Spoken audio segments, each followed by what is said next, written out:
Hi everyone. We are going to continue with There's a Boy in the Girls' Bathroom by Louis Sachar and published by Scholastic Incorporated. We're going to pick up with chapter 15. "My poor baby," said Bradley's mother as she wrapped her massive arms around him. He had stopped crying shortly after he ran away from Melinda, but started again when he saw his mother. "They beat me up and threw me in the mud," he sobbed. His mother wiped his face with a tissue she kept rolled up in her shirt sleeve. "Come on," she said, and led him by the hand down the hall to the bathroom. "You'll take a nice warm bath, put on clean clothes, and feel good as new." Claudia was in the bathroom, combing her hair. "What happened to him?" "Some bullies picked on him after school." "There were 4 of them," said Bradley, "and they ripped up my homework too."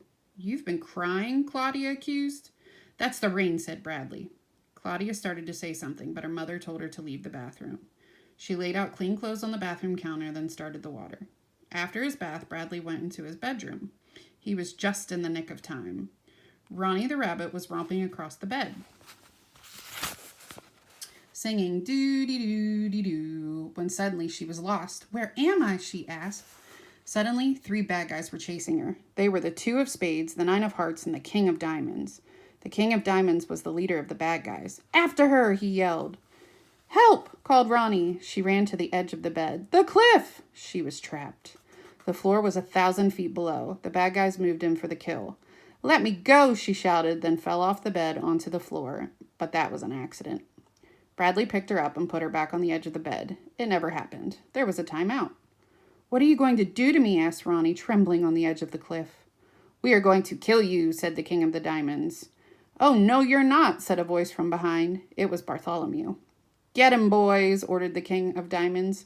The cards attacked. Bartholomew punched the 2 of spades in the stomach, then flipped him over his head and over the cliff. "Ah!" the 2 of spades yelled as he fell 1,000 feet to his death. Next, Bartholomew beat up the 9 of hearts. "Go join your friend," he said as he threw him over the cliff too. "Ah!" cried the 9. Now only the King of Diamonds was left. He